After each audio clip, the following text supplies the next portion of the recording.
Attention Outlook. गौड़ी काल बूत की हस्तनी मन बौरा रे, चलत रचयो जगदीश। काम सुआए गज बस परे, मन बौरा रे, अंकस सहयो ਸੀਸ। ਸ੍ਰਿਸ਼ਟੀ ਦੇ ਉੱਪਰ ਜਿੰਨੇ ਵੀ ਜੀਵ ਹਨ, ਪ੍ਰਮਾਤਮਾ ਦੀ ਨਜ਼ਰ ਦੇ ਵਿੱਚ ਸਾਰੇ ਹੀ ਇੱਕੋ ਜਿਹੇ ਹਨ। ਜੀਵਾਂ ਦੇ ਵਿੱਚੋਂ ਮਨੁੱਖ ਨੇ ਆਪਣੇ ਆਪ ਨੂੰ ਕੁਝ ਜ਼ਿਆਦਾ ਵਿਕਸਿਤ ਕਰ ਲਿਆ, ਆਪਣੇ ਆਪ ਨੂੰ ਜ਼ਿਆਦਾ ਚਤੁਰ ਸਮਝਣ ਲੱਗ ਗਿਆ। ਇਸੇ ਚਤੁਰਾਈ ਦੇ ਕਾਰਨ ਹੋਰਨਾਂ ਜੀਵਾਂ ਨੂੰ ਆਪਣੀ ਕੈਦ ਦੇ ਵਿੱਚ ਕਰਨਾ ਸਿੱਖ ਗਿਆ। ਹੋਰਨਾਂ ਜੀਵਾਂ ਨੂੰ ਆਪਣੀ ਕੈਦ ਦੇ ਵਿੱਚ ਕਰਨ ਦੇ ਲਈ ਵੱਖ-ਵੱਖ ਢੰਗ ਤਰੀਕੇ ਅਪਣਾ ਲਏ। ਹਾਲਾਂਕਿ ਬਾਕੀ ਦੇ ਵੀ ਜੋ ਜੀਵ ਹਨ, ਖਾਸ ਕਰਕੇ ਜਿਹੜੇ ਮਾਸਾਹਾਰੀ ਜੀਵ ਹਨ, ਉਹ ਦੂਸਰੇ ਜੀਵਾਂ ਨੂੰ ਫਸਾਉਂਦੇ ਹਨ, ਉਹਨਾਂ ਨੂੰ ਖਾ ਵੀ ਜਾਂਦੇ ਹਨ, ਪਰ ਜ਼ਿਆਦਾਤਰ ਉਹ ਸਿੱਧੇ ਤੌਰ 'ਤੇ ਹਮਲਾ ਕਰਕੇ ਹੀ ਉਹਨਾਂ ਨੂੰ ਮਾਰਦੇ ਹਨ। ਪਰ ਮਨੁੱਖ ਨੇ ਅਜਿਹੀਆਂ ਤਰਕੀਬਾਂ ਬਣਾ ਲਈਆਂ ਕਿ ਕਿਸੇ ਵੀ ਜਾਨਵਰ ਨੂੰ ਪਕੜਨਾ ਹੋਵੇ ਤਾਂ ਉਹਨੂੰ ਚਕਮਾ ਦਿੰਦਾ ਹੈ, ਉਹਨੂੰ ਕਿਸੇ ਨਾ ਕਿਸੇ ਪ੍ਰਕਾਰ ਦਾ ਲਾਲਚ ਦੇ ਕੇ ਆਪਣੇ ਜਾਲ ਦੇ ਵਿੱਚ ਫਸਾ ਲੈਂਦਾ ਹੈ। ਇਹ ਜੋ ਪਹਿਲੀਆਂ ਦੋ ਪੰਕਤੀਆਂ ਹਨ, ਇਹਨਾਂ ਦੇ ਵਿੱਚ ਹਾਥੀ ਨੂੰ ਪਕੜਨ ਦੀ ਗੱਲ ਕੀਤੀ ਗਈ ਹੈ। ਆਪਾਂ ਵੇਖਿਆ ਹੈ ਕਿ ਕਈ ਲੋਕ ਹਾਥੀ ਦੇ ਉੱਪਰ ਸਵਾਰ ਹੋ ਕੇ ਭਿੱਖਿਆ ਵਗੈਰਾ ਮੰਗਦੇ ਹਨ, ਸਿਰਫ ਹਾਥੀ ਦਿਖਾ ਕੇ ਉਹਦੇ ਬਦਲੇ ਦੇ ਵਿੱਚ ਲੋਕਾਂ ਤੋਂ ਪੈਸੇ ਮੰਗਦੇ ਹਨ, ਲੈ ਲੈਂਦੇ ਹਨ। ਉਹਦੇ ਲਈ ਹਾਥੀ ਨੂੰ ਪਕੜਨਾ ਪੈਣਾ ਹੈ। ਉਸ ਹਾਥੀ ਨੂੰ ਫੜਨ ਦੇ ਲਈ ਉਹ ਲੱਕੜੀ ਦੀ ਇੱਕ ਹਥਨੀ ਬਣਾਉਂਦੇ ਹਨ, ਉਹਦੇ ਉੱਪਰ ਕਾਗਜ਼ ਵਗੈਰਾ ਚੜ੍ਹਾ ਕੇ ਉਹਨੂੰ ਇੰਜ ਦਿਖਣ ਲਾ ਦਿੰਦੇ ਹਨ ਜਿਵੇਂ ਬਿਲਕੁਲ ਅਸਲੀ ਦੀ ਹਥਨੀ ਹੋਵੇ। ਇੱਕ ਟੋਆ ਪੱਟ ਕੇ ਤੇ ਉਹਦੇ ਕੋਲ ਉਹਨੂੰ ਖੜਾ ਦਿੰਦੇ ਹਨ। ਹਾਥੀ ਜਦ ਉਹਨੂੰ ਵੇਖਦਾ ਹੈ ਤਾਂ ਕਾਮ ਦੇ ਵਿੱਚ ਮਸਤ ਹੋਇਆ ਉਹਦੇ ਵੱਲ ਨੂੰ ਆਉਂਦਾ ਹੈ, ਤੇ ਉਸ ਪ੍ਰਕਿਰਿਆ ਦੇ ਦੌਰਾਨ ਉਹ ਟੋਏ ਦੇ ਵਿੱਚ ਡਿੱਗ ਜਾਂਦਾ ਹੈ, ਫਸ ਜਾਂਦਾ ਹੈ। ਇਸ ਉਦਾਹਰਣ ਨੂੰ ਇਹਨਾਂ ਦੋ ਪੰਕਤੀਆਂ ਦੇ ਵਿੱਚ ਲਿਆ ਗਿਆ। ਕਾਲ ਬੂਤ ਕੀ ਹਸਤਨੀ ਮਨ ਬੌਰਾ ਰੇ, ਚਲਤ ਰਚਿਓ ਜਗਦੀਸ਼। ਕਹਿੰਦੇ ਉਹ ਜੋ ਕਾਲ ਬੂਤ ਕੀ ਹਸਤਨੀ ਹੈ, ਉਹ ਜੋ ਲੱਕੜੀ ਦੀ ਹਾਥਨੀ ਬਣਾਈ ਹੋਈ ਹੈ ਹਾਥੀ ਨੂੰ ਫਸਾਉਣ ਦੇ ਲਈ, ਕਿ ਤੇਰੇ ਲਈ ਇਹ ਜੋ ਚਲਤ, ਇਹ ਖੇਡ ਤਮਾਸ਼ਾ ਸੰਸਾਰ ਦਾ ਉਸ ਪਰਮਾਤਮਾ ਨੇ ਹੱਥਨੀ ਬਣਾਈ ਹੋਈ ਹੈ। ਮਨੁੱਖ ਦੇ ਲਈ ਉਹ ਹੱਥਨੀ ਜਗਤ ਦਾ ਖੇਡ ਤਮਾਸ਼ਾ ਹੈ, ਜਿਹਦੇ ਵਿੱਚ ਕਿ ਮਨੁੱਖ ਫਸ ਜਾਂਦਾ ਹੈ। ਜਿਵੇਂ ਲੱਕੜੀ ਦੀ ਹੱਥਨੀ ਨੂੰ ਅਸਲੀਅਤ ਸਮਝ ਕੇ ਹਾਥੀ ਫਸ ਜਾਂਦਾ ਹੈ, ਉਸੇ ਤਰ੍ਹਾਂ ਹੀ ਇਸ ਜਗਤ ਦੇ ਖੇਡ ਤਮਾਸ਼ੇ ਨੂੰ ਅਸਲੀਅਤ ਸਮਝ ਕੇ ਮਨੁੱਖ ਮਾਇਆ ਦੇ ਜਾਲ ਵਿੱਚ ਫਸ ਜਾਂਦਾ ਹੈ। ਅੰਕਸ ਸਹਿਓ ਸੀਸ। ਹਾਥੀ ਨੂੰ ਜਦ ਫੜ ਲਿਆ ਗਿਆ ਤਾਂ ਉਹ ਜੋ ਮਹਾਵਤ, ਜੋ ਹਾਥੀ ਨੂੰ ਚਲਾਉਣ ਵਾਲਾ ਹੈ, ਉਹਦੇ ਸਿਰ ਦੇ ਉੱਪਰ ਲੋਹੇ ਦੀ ਸੀਖ ਵੀ ਮਾਰ ਦਿੰਦਾ ਹੈ ਉਹਨੂੰ ਤੋੜਨ ਦੇ ਲਈ। ਤੇ ਮਨੁੱਖ ਦੀ ਜ਼ਿੰਦਗੀ ਦੇ ਵਿੱਚ ਆਉਣ ਵਾਲੇ ਜੋ ਦੁੱਖ ਹਨ, ਜਿਨ੍ਹਾਂ ਨੂੰ ਉਹ ਸਮਝਦਾ ਹੈ ਕਿ ਦੁੱਖ ਹਨ, ਉਹਦੇ ਸਿਰ ਤੇ ਪੈਣ ਵਾਲੀ ਉਹ ਸੀਖ ਹੀ ਹਨ। ਇਸੇ ਲਈ ਅਗਲੀਆਂ ਜੋ ਪੰਕਤੀਆਂ ਹਨ, ਉਹਨਾਂ ਦੇ ਵਿੱਚ ਕਬੀਰ ਜੀ ਸਾਨੂੰ ਹਦਾਇਤ ਕਰਦੇ ਨੇ। ਕਹਿੰਦੇ ਬਿਖੈ ਬਾਚ ਹਰ ਰਾਜ, ਸਮਝ ਮਨ ਬੌਰਾ ਰੇ, ਨਿਰਭੈ ਹੋਏ ਨਾ ਹਰ ਭਜੇ, ਮਨ ਬੌਰਾ ਰੇ, ਕਹਿਓ ਨਾ ਰਾਮ ਜਹਾਜ। ਰਹਾਓ। ਬਿਖੈ ਬਾਚ ਭਾਵ ਕਿ ਵਿਸ਼ੇ ਵਿਕਾਰਾਂ ਤੋਂ ਬਚ, ਹਰ ਰਾਜ ਪ੍ਰਮਾਤਮਾ ਦੇ ਵਿੱਚ ਰਚ, ਆਪਣੀ ਸੁਰਤ ਪ੍ਰਮਾਤਮਾ ਦੇ ਵਿੱਚ ਜੋੜ, ਸਮਝ ਮਨ ਬੌਰਾ ਰੇ, ਇਹ ਕਮਲੇ ਮਨ ਸਮਝ ਇਸ ਗੱਲ। ਨਿਰਭੈ ਤੋਂ ਭਾਵ ਇੱਥੇ ਹੈ ਭੈ ਰਹਿਤ ਹੋ ਜਾਣਾ। ਹੁਣ ਭੈ ਸਿਰਫ ਉਹ ਵਾਲਾ ਭੈ ਨਹੀਂ ਕਿ ਜਦ ਸਾਡੇ ਜੀਵਨ 'ਤੇ ਖਤਰਾ ਬਣ ਜਾਏ ਤੇ ਅਸੀਂ ਡਰ ਜਾਈਏ। ਭੈ ਉਹ ਵੀ ਜੋ ਅਸੀਂ ਆਮ ਤੌਰ 'ਤੇ ਹੀ ਆਪਣੇ ਨਾਲ ਬੰਨ੍ਹੀ ਰੱਖਦੇ ਹਾਂ। ਰੋਜ਼ੀ ਰੋਟੀ ਦੇ ਲਈ ਮਿਹਨਤ ਕਰਦੇ ਹਾਂ, ਕਿਰਤ ਕਰਦੇ ਹਾਂ, ਕੁਝ ਕਮਾ ਲੈਂਦੇ ਹਾਂ, ਉਸ ਕਮਾਈ ਦੇ ਖੁੱਸ ਜਾਣ ਦਾ ਵੀ ਡਰ। ਬੇਸ਼ੱਕ ਉਹਦੇ ਖੁੱਸਣ ਦਾ ਕੋਈ ਵੀ ਆਸਾਰ ਸਾਨੂੰ ਨੇੜੇ ਤੇੜੇ ਨਜ਼ਰ ਨਹੀਂ ਆਉਂਦਾ, ਫਿਰ ਵੀ ਡਰ, ਫਿਰ ਵੀ ਖੁੱਸ ਜਾਣ ਦਾ ਡਰ ਰੱਖੀ ਮਨ ਵਿੱਚ ਪਾਲੀ ਰੱਖਦੇ ਹਾਂ। ਉਸ ਵਾਲੇ ਭੈ ਦੀ ਗੱਲ ਇਸ ਪੰਕਤੀ ਦੇ ਵਿੱਚ ਹੋਈ। ਕਬੀਰ ਜੀ ਕਹਿੰਦੇ ਨਿਰਭੈ ਹੋਏ ਨਾ ਹਰ ਭਜੇ, ਮਨ ਬੌਰਾ ਰੇ। ਇਹ ਕਮਲੇ ਮਨ, ਤੂੰ ਨਿਰਭੈ ਹੋ ਕੇ ਪ੍ਰਮਾਤਮਾ ਦਾ ਨਾਮ ਕਿਉਂ ਨਹੀਂ ਸਿਮਰਦਾ, ਉਹਦਾ ਭਜਨ ਕਿਉਂ ਨਹੀਂ ਕਰਦਾ। ਕਹਿਓ ਨਾ ਰਾਮ ਜਹਾਜ, ਪ੍ਰਮਾਤਮਾ ਦੇ ਨਾਮ ਜਹਾਜ ਦਾ ਆਸਰਾ ਕਿਉਂ ਨਹੀਂ ਫੜਦਾ। ਪੁੱਛੇ ਸਵਾਲ ਗਏ ਹਨ ਪਰ ਕੀਤੀ ਹਦਾਇਤ ਗਈ ਹੈ ਕਿ ਨਿਰਭੈ ਹੋ ਕੇ ਪ੍ਰਮਾਤਮਾ ਦਾ ਭਜਨ ਵੀ ਕਰਿਆ ਕਰ, ਉਹਦੇ ਨਾਮ ਦਾ ਆਸਰਾ ਵੀ ਫੜਿਆ ਕਰ। ਮਰਕਟ ਮੁਸ਼ਟੀ ਅਨਾਜ ਕੀ ਮਨ ਬੌਰਾ ਰੇ, ਲੀਨੀ ਹਾਥ ਪਸਾਰ, ਛੂਟਨ ਕੋ ਸਹਸਾ ਪਰਿਆ ਮਨ ਬੌਰਾ ਰੇ, ਨਾਚਿਓ ਘਰ ਘਰ ਬਾਰ। ਮਰਕਟ ਤੋਂ ਭਾਵ ਬਾਂਦਰ। ਹੁਣ ਇੱਥੇ ਬਾਂਦਰ ਨੂੰ ਫੜਨ ਦੀ ਗੱਲ ਹੋਈ ਹੈ। ਉਹਨੂੰ ਫੜਨ ਦੇ ਲਈ ਕੀ ਕੀਤਾ ਜਾਂਦਾ ਹੈ? ਕੋਈ ਭੀੜੇ ਜਿਹੇ ਮੂੰਹ ਵਾਲਾ ਭਾਂਡਾ ਮਿੱਟੀ ਦੇ ਵਿੱਚ ਦੱਬ ਕੇ ਉਹਦੇ ਵਿੱਚ ਅਨਾਜ ਪਾ ਦਿੱਤਾ ਜਾਂਦਾ ਹੈ। ਬਾਂਦਰ ਉਹਦੇ ਕੋਲ ਆਉਂਦਾ ਹੈ, ਆਪਣੇ ਦੋਨੋਂ ਹੱਥ ਉਹਦੇ ਵਿੱਚ ਪਾਉਂਦਾ ਹੈ, ਬੁੱਕ ਭਰ ਲੈਂਦਾ ਹੈ ਅਨਾਜ ਦਾ। ਹੁਣ ਦੋਨੋਂ ਹੱਥ ਜੁੜ ਗਏ, ਭਾਂਡੇ ਦਾ ਮੂੰਹ ਭੀੜਾ ਹੈ ਤਾਂ ਜੁੜੇ ਜੁੜਾਏ ਉਹ ਬਾਹਰ ਨਿਕਲ ਨਹੀਂ ਸਕਦੇ। ਤੇ ਜੇ ਬਿਨਾਂ ਜੋੜੇ ਭਾਵ ਕਿ ਹੱਥਾਂ ਨੂੰ ਖੋਲ੍ਹ ਕੇ ਇੱਕ ਇੱਕ ਕਰਕੇ ਕੱਢੇਗਾ ਤਾਂ ਜੋ ਹੱਥ ਦੇ ਵਿੱਚ ਅਨਾਜ ਆਇਆ ਹੈ ਉਹ ਖੁੱਸ ਜਾਏਗਾ। ਫਸ ਗਿਆ। ਨਾ ਤੇ ਅਨਾਜ ਖੁੱਸਣ ਦੇਣਾ ਚਾਹੁੰਦਾ ਤੇ ਨਿਕਲਣਾ ਵੀ ਚਾਹੁੰਦਾ, ਪਰ ਦੋਨੋਂ ਚੀਜ਼ਾਂ ਇਕੱਠੀਆਂ ਸੰਭਵ ਨਹੀਂ ਤੇ ਫੜਿਆ ਜਾਂਦਾ। ਜਦੋਂ ਫੜਿਆ ਗਿਆ, ਨਾਚੇ ਘਰ ਘਰ ਬਾਰ। ਤੇ ਫਿਰ ਜੋ ਮਦਾਰੀ ਹੈ ਉਹਦਾ ਘਰ ਘਰ ਜਾ ਕੇ, ਬਾਰ-ਬਾਰ ਪਿੰਡ-ਪਿੰਡ ਜਾ ਕੇ ਤਮਾਸ਼ਾ ਕਰਾਉਂਦਾ, ਉਹਨੂੰ ਨਚਾਉਂਦਾ ਹੈ। ਸਾਡੇ 'ਤੇ ਕਿਵੇਂ ਲਾਗੂ ਹੁੰਦੀ ਹੈ ਇਹ ਗੱਲ? ਕਿਤੇ ਨਾ ਕਿਤੇ ਤ੍ਰਿਸ਼ਨਾ ਦੀ ਗੱਲ ਅਸੀਂ ਕਹਿ ਸਕਦੇ ਹਾਂ। ਜਿਉਂ-ਜਿਉਂ ਸਾਨੂੰ ਮਿਲਦਾ ਜਾਂਦਾ ਹੈ ਕੁਝ ਵੀ ਜੀਵਨ ਦੇ ਵਿੱਚ, ਤਿਉਂ-ਤਿਉਂ ਸਾਡੀ ਭੁੱਖ ਵਧੇਰੇ ਵੱਧਦੀ ਜਾਂਦੀ ਹੈ। ਉਸ ਭੁੱਖ ਦੇ ਵਿੱਚ, ਉਸ ਤ੍ਰਿਸ਼ਨਾ ਦੇ ਵਿੱਚ ਹੀ ਅਸੀਂ ਫਸੇ ਰਹਿੰਦੇ ਹਾਂ। ਕੰਮ 'ਤੇ ਜ਼ੋਰ ਦੇਈ ਰੱਖਦੇ ਹਾਂ, ਸਰੀਰ ਦਾ ਖਿਆਲ ਨਹੀਂ ਕਰਦੇ, ਕਿਉਂਕਿ ਇਹ ਹੁੰਦਾ ਹੈ ਕੰਮ ਨਹੀਂ ਕਰਾਂਗੇ ਤੇ ਅਨਾਜ ਖੁੱਸ ਜਾਏਗਾ, ਮਾਇਆ ਖੁੱਸ ਜਾਏਗੀ। ਪਰ ਪਿਛਲੇ ਦਰਵਾਜ਼ੇ ਥਾਣੀ ਜੋ ਸਾਡਾ ਸਰੀਰ ਖੁੱਸ ਰਿਹਾ ਹੈ ਉਹਦੇ ਬਾਰੇ ਅਸੀਂ ਅਗਿਆਤ ਹੋਏ ਰਹਿੰਦੇ ਹਾਂ ਤੇ ਅਸੀਂ ਫਸ ਜਾਂਦੇ ਹਾਂ।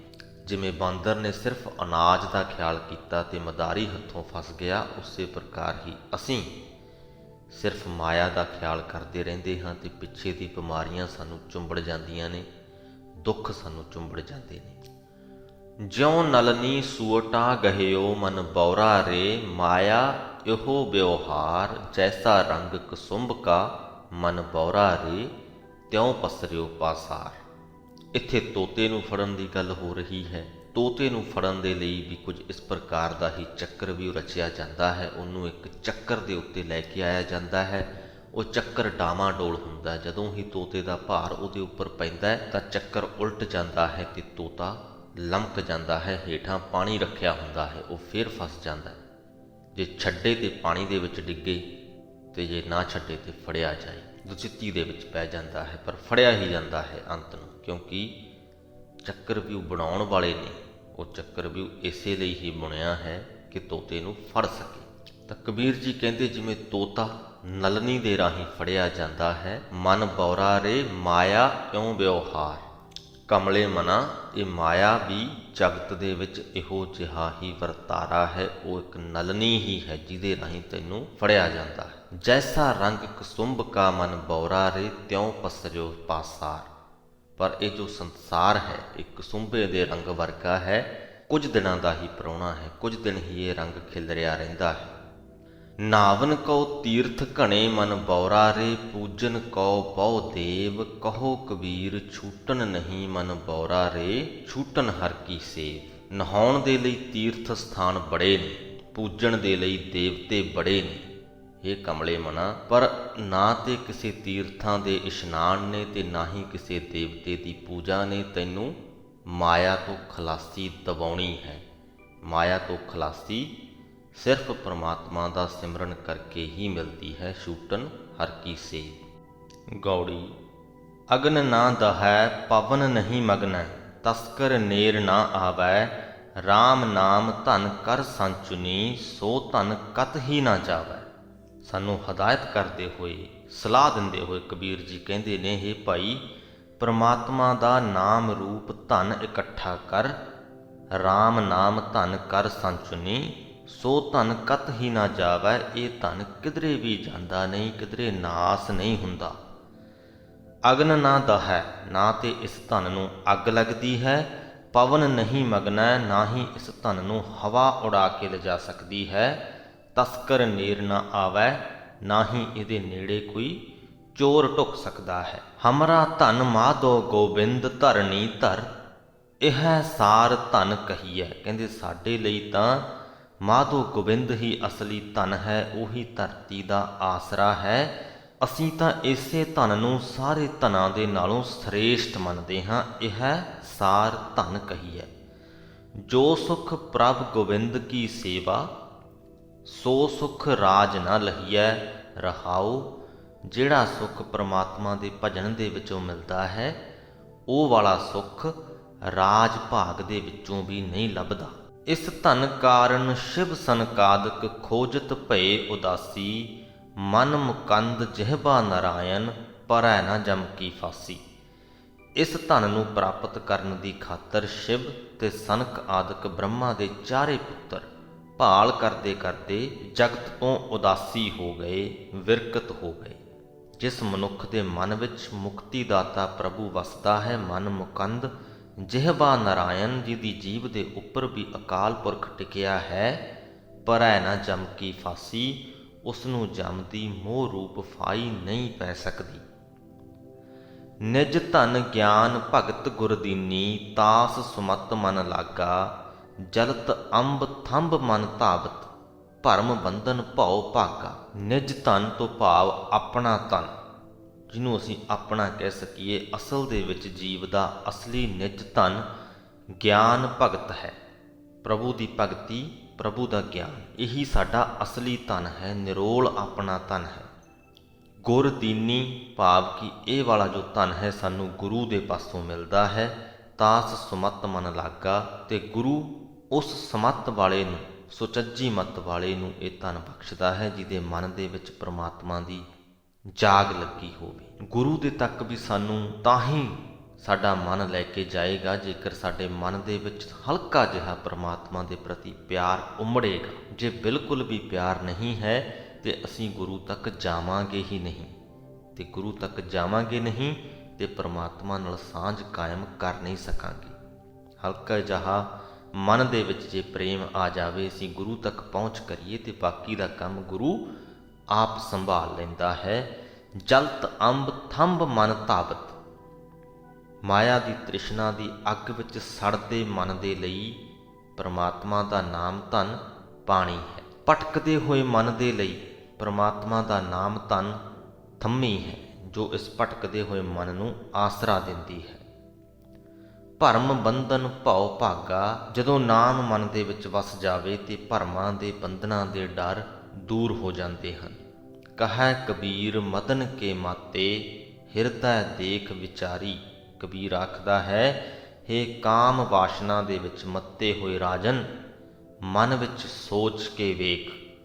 ਤੁਮ ਘਰ ਲਾਖ ਕੋਟ ਅਸਵ ਹਸਤੀ, ਹਮ ਘਰ ਏਕ ਮੁਰਾਰੀ। ਕਿ ਤੇਰੇ ਕੋਲ ਤੇ ਲੱਖਾਂ ਕਰੋੜਾਂ ਘੋੜੇ ਤੇ ਹਾਥੀ ਹਨ, ਪਰ ਸਾਡੇ ਹਿਰਦੇ ਘਰ ਦੇ ਵਿੱਚ ਤੇ ਉਹ ਇੱਕ ਮੁਰਾਰੀ, ਇੱਕ ਪ੍ਰਮਾਤਮਾ ਵਸਿਆ ਹੋਇਆ ਹੈ, ਜੋ ਇਹ ਸਭ ਕੁਝ ਹੀ ਬਖਸ਼ਣ ਯੋਗ ਹੈ। ਜਿਸ ਪ੍ਰਮਾਤਮਾ ਨੇ ਤੈਨੂੰ ਇਹ ਹਾਥੀ ਘੋੜਿਆਂ ਦੀਆਂ ਬਖਸ਼ਿਸ਼ਾਂ ਕੀਤੀਆਂ ਨੇ, ਉਹ ਪ੍ਰਮਾਤਮਾ ਮੇਰੇ ਮਨ ਦੇ ਵਿੱਚ, ਮੇਰੇ ਹਿਰਦੇ ਘਰ ਦੇ ਵਿੱਚ ਵਸਦਾ ਹੈ। ਗੌੜੀ ਜਿਉ ਕਪ ਕੇ ਕਰ ਮੁਸ਼ਟ ਚਨਨ ਕੀ, ਲੁਬਧ ਨਾ ਤਿਆਗ ਦਇਓ। ਜੋ ਜੋ ਕਰਮ ਕੀਏ ਲਾਲਚ ਸਿਉ, ਤੇ ਫਿਰ ਗਰੈ ਪਰਿਓ। ਫਿਰ ਤੋਂ ਉਹ ਬਾਂਦਰ ਦੀ ਉਦਾਹਰਣ ਇੱਥੇ ਆਈ ਹੈ, ਜੋ ਆਪਾਂ ਪਹਿਲੇ ਸ਼ਬਦ ਦੇ ਅੱਜ ਦੀ ਬਾਣੀ, ਅੱਜ ਦੇ ਅੰਗ ਦੀ ਬਾਣੀ ਦੇ ਪਹਿਲੇ ਸ਼ਬਦ ਦੇ ਵਿੱਚ ਲਈ ਸੀ। ਜਿਉ ਕਪ ਕੇ ਕਰ ਮੁਸ਼ਟ ਚਨਨ ਕੀ, ਕਪ ਤੋਂ ਭਾਵ ਬਾਂਦਰ, ਕਰ ਤੋਂ ਭਾਵ ਹੱਥ, ਕਿ ਜਿਵੇਂ ਬਾਂਦਰ ਦੇ ਹੱਥ, ਚਨਨ ਤੋਂ ਭਾਵ ਚਣੇ, ਛੋਲੇ,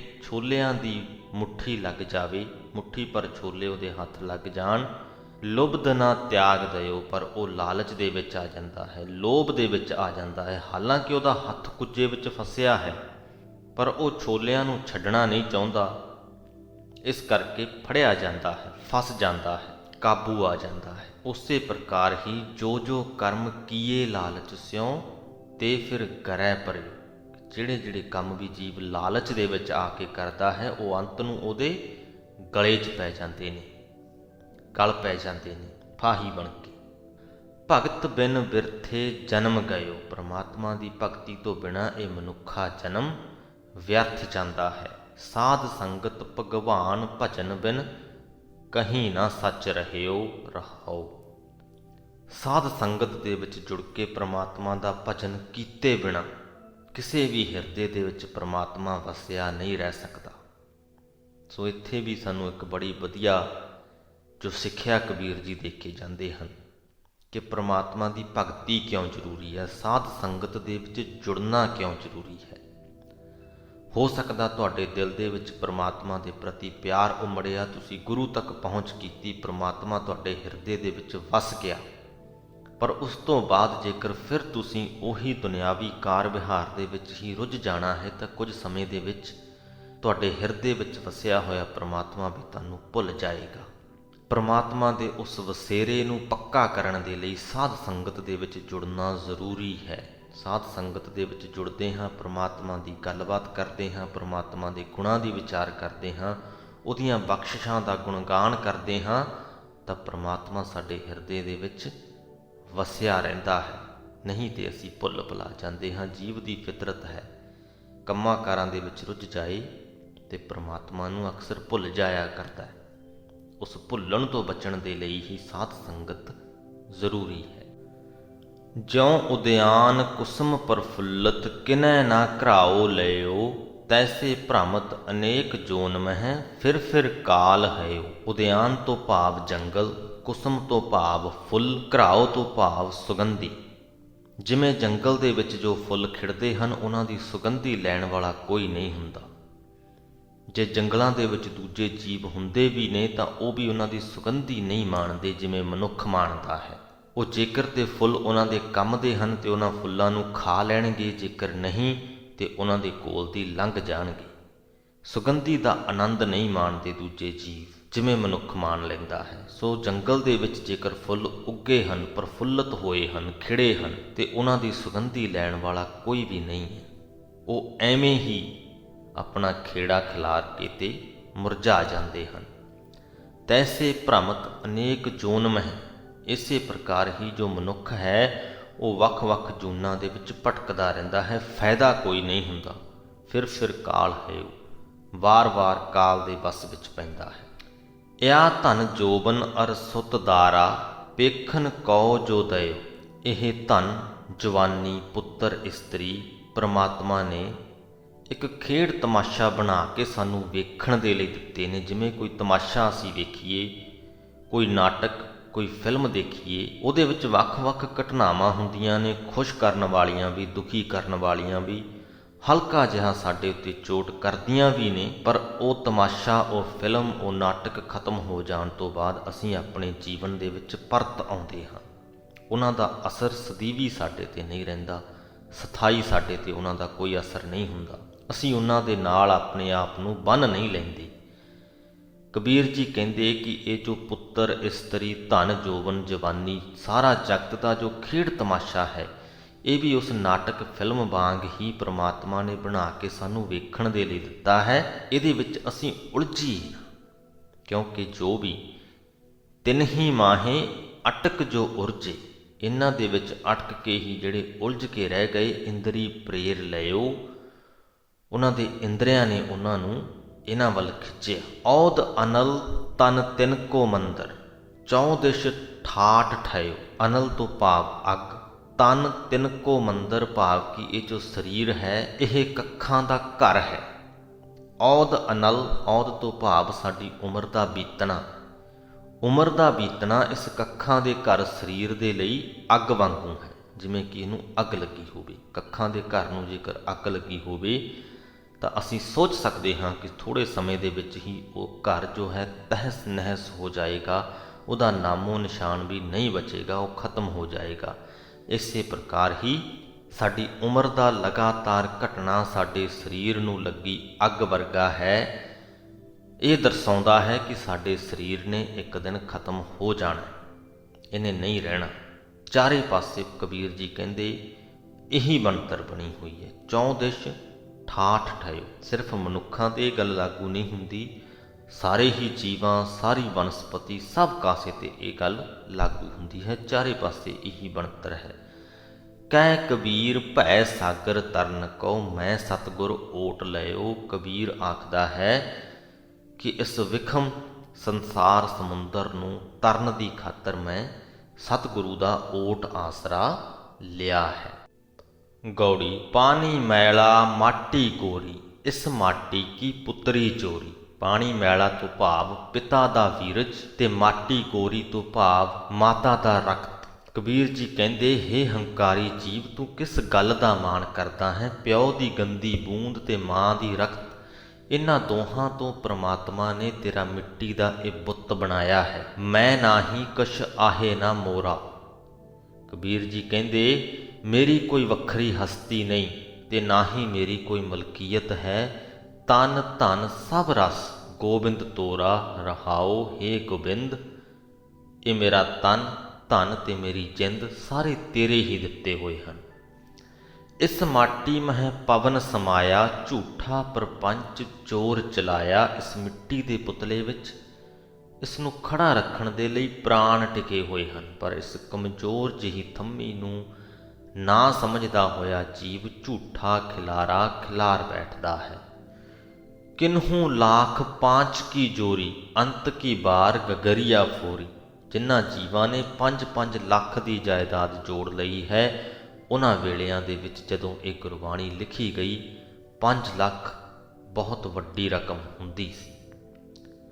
ਕਹਿੰਦੇ ਜਿਨ੍ਹਾਂ ਨੇ 5-5 ਲੱਖ ਦੀ ਜਾਇਦਾਦ ਜੋੜ ਲਈ ਹੈ, ਅੰਤ ਕੀ ਬਾਰ ਗਗਰੀਆ ਫੋਰੀ, ਮੌਤ ਆਇਆ ਉਹਨਾਂ ਦੇ ਸਰੀਰ ਰੂਪ ਭਾਂਡਾ ਵੀ ਭੱਜ ਜਾਣਾ ਹੈ। ਇਹ 5-5 ਲੱਖ ਦੀ ਜਾਇਦਾਦ ਉਹਨਾਂ ਨੂੰ ਮੌਤ ਆਉਣ ਤੋਂ ਨਹੀਂ ਬਚਾ ਸਕਦੀ।